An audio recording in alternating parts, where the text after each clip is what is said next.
Desde la salida de la orden para restaurar Jerusalén hasta el Mesías príncipe, habrá 7 semanas y 62 semanas. ¿Cómo podemos entender esto desde una forma bíblica? ¿Cómo podemos dar respuesta a qué es el Mesías y en qué momento se manifiesta? Todas estas cosas las vamos a ver en este episodio del último spoiler. Bienvenidos a la segunda parte de este interesantísimo programa que vamos a tratar sobre las 70 semanas. Y en este bloque en particular vamos a profundizar un poco en la segunda parte, en el punto B, que empieza a desarrollar un poco en qué consiste esto del Mesías príncipe. Muy bien, para ir arrancando, primero necesitamos saber qué trata esto de Mesías, qué significa, de qué trata. Si nos vamos al original, podemos ver que Mesías significa ungido, que también la palabra Cristo significa ungido. Cristo es un término más común utilizado en el cristianismo, pero tanto Cristo como Mesías significan lo mismo, significan ungido. Y para comenzar a definir bíblicamente en qué momento es que se cumple esto del Mesías príncipe, vamos a nuestras Biblias y busquemos Lucas capítulo 3 versículos 21 al 22. Y dice: Aconteció que cuando todo el pueblo se bautizaba, también Jesús fue bautizado, y mientras oraba el cielo se abrió, y descendió el Espíritu Santo sobre él en forma corporal como paloma, y vino una voz del cielo que decía: Tú eres mi Hijo amado, y en ti tengo complacencia. Entonces podemos ver aquí en Lucas que está narrando cómo en el momento en que Jesús fue bautizado, en el momento que él inició, por así decirlo, su ministerio terrenal, es que el Espíritu Santo descendió sobre Jesús de una forma tan intensa que se corporalizó prácticamente en la figura de una paloma, y nosotros podemos entender que en ese momento es que Jesús fue ungido por el Espíritu Santo. Pero ahora vamos a continuar con una lectura más que va a complementar mucho más lo que estamos desarrollando aquí con este versículo.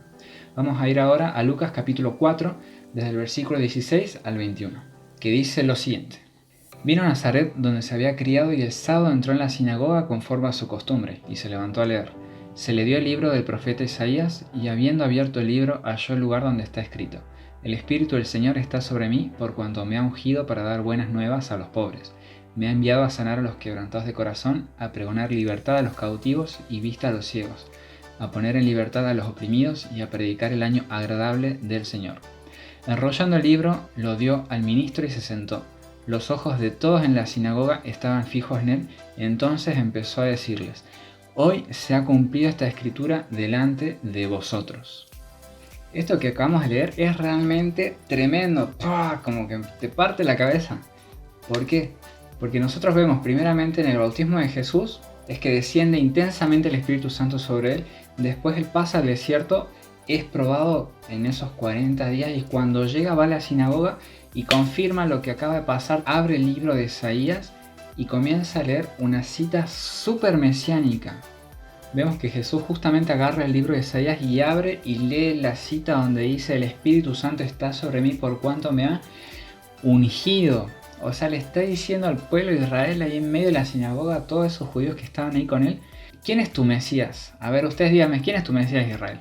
El Mesías soy yo, o sea, aquel Mesías que estuvimos esperando hace tanto tiempo como nación, acaba de manifestarse aquí enfrente de ustedes. Entonces eso que hizo Jesús ahí es tremendo realmente. Notando que justo con la lectura que hicimos de Lucas 3, en el bautismo de Jesús, después una escena después, va Jesús al desierto, pasa los 40 días, es tentado, pasa las pruebas, y cuando llega ya está listo para comenzar su ministerio como Mesías. ¿Y de qué forma lo declara? Entrando en la sinagoga, leyendo Isaías y abriendo justo en esa cita. Y ahora, para complementar más esta idea, vamos a leer Isaías 61, versículo 1 y 2, que dice lo siguiente: El Espíritu de Jehová el Señor está sobre mí, porque me ha ungido Jehová. Me ha enviado a predicar buenas noticias a los pobres, a vendar a los quebrantados de corazón, a publicar libertad a los cautivos y a los prisioneros apertura de la cárcel, a proclamar el año de la buena voluntad de Jehová y el día de la venganza del Dios nuestro, a consolar a todos los que están de luto. Entonces aquí justamente vemos que Jesús estaba leyendo una cita que estaba directamente en el libro de Isaías, y nosotros podemos notar aquí en la línea de tiempo más grande que el ministerio de Isaías se desarrolló 700 años antes del nacimiento de Cristo. O sea, 700 años antes Dios le estaba revelando al pueblo que iba a llegar un Mesías prometido. Así que mediante la aplicación de estos versículos nosotros podemos entender que la manifestación del Mesías príncipe se cumple en el bautismo de Jesús, que da inicio a su ministerio terrenal como Mesías.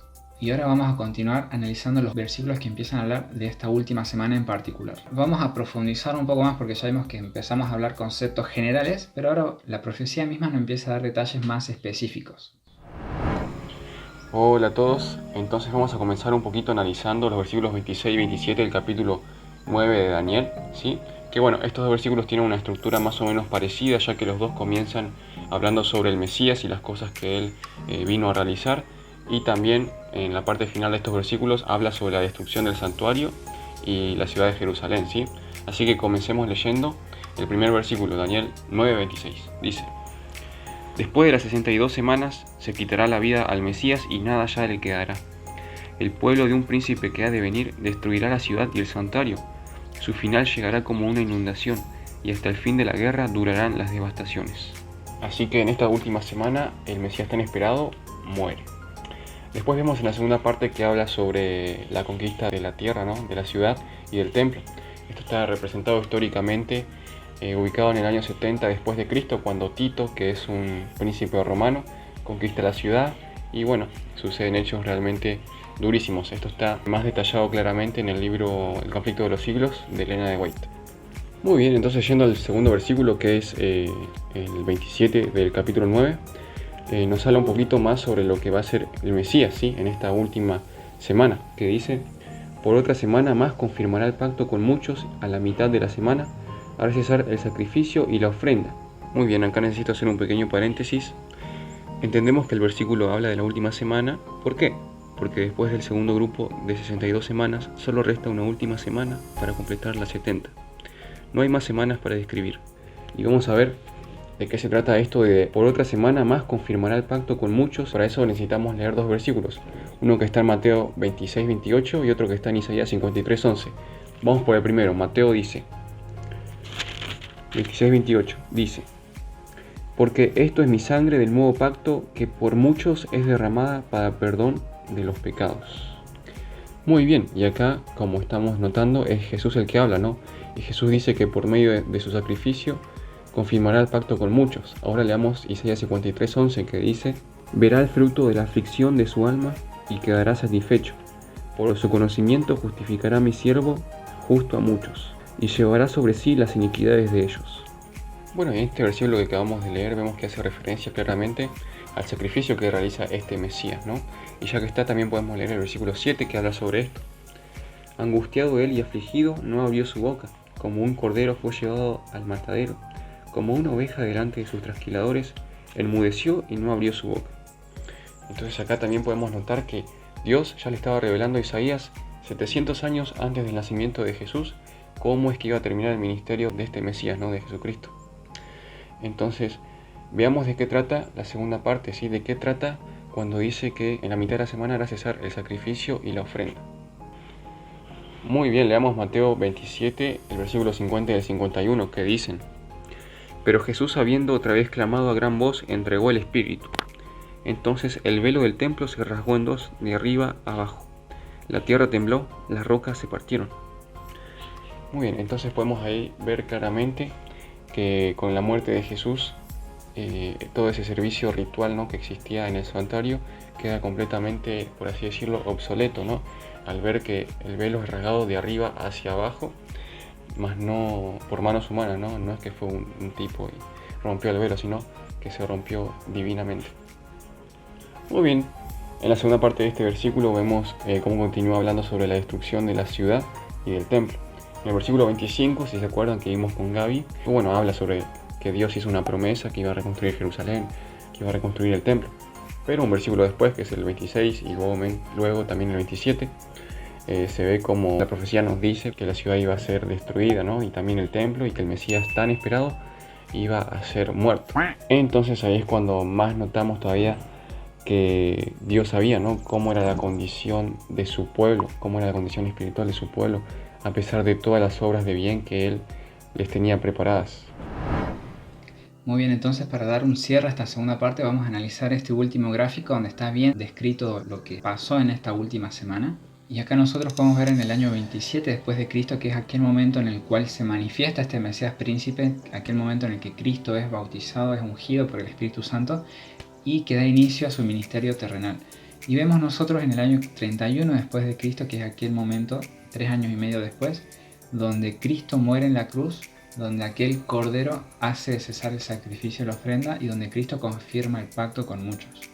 Y como cierre de la semana, en el año 34 después de Cristo podemos encontrar el apedreamiento de Esteban, que es aquel momento en el cual la nación judía termina de rechazar plenamente las enseñanzas de Cristo y de sus seguidores, con la ejecución del primer mártir cristiano.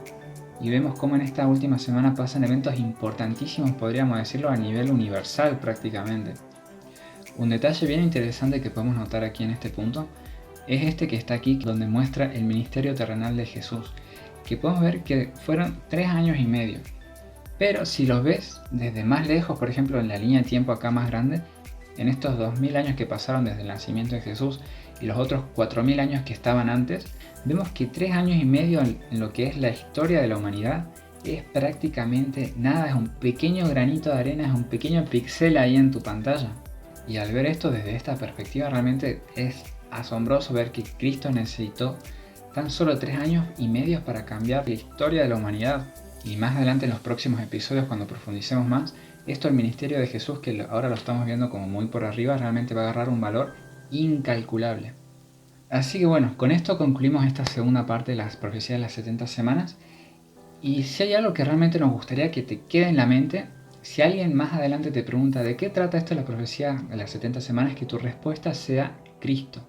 La profecía de las 70 semanas es una profecía súper cristocéntrica porque habla del ministerio del Mesías. Y si lo vemos un poco más de lejos, también vemos que esta profecía nos introduce los diferentes ministerios de Cristo. Por ejemplo, aquí en la otra línea de tiempo podemos ver claramente que aquí la profecía primeramente nos presenta a Jesús como aquel Cordero de Dios. Aquel Mesías iba a ser muerto a mitad de la semana llevando el pecado de su pueblo. Posterior a eso, en este segundo espacio podemos percibir que comienza el ministerio sacerdotal de Cristo, aquel servicio intercesor. Y por último podemos ver aquí el inicio del ministerio sumo sacerdotal de Cristo, posterior a 1844, entendiendo que la profecía de las 2300 tardes y mañanas se relaciona con esta profecía de las 70 semanas en el punto de origen. Entonces vemos cómo esta profecía de las 70 semanas realmente nos muestra a Cristo de una forma increíble. Y como les comentaba hace un momento, no hay manera de no ver a Cristo a través de esta profecía. Así que bueno, si te gustó este video te invito a que les puedas dar una me gusteada, una compartida, una suscribida a nuestro canal, que dejes tu comentario aquí abajo en la caja de comentarios, que es muy importante para nosotros. Y también te invito a que puedas ver la tercera y última parte de este interesantísimo episodio, donde vamos a comenzar a ver un poco cómo entienden el resto de las denominaciones cristianas esto de las 70 semanas y realmente cómo podemos relacionar otras religiones como el Islam, el judaísmo, con esta profecía. Así que no te lo pierdas.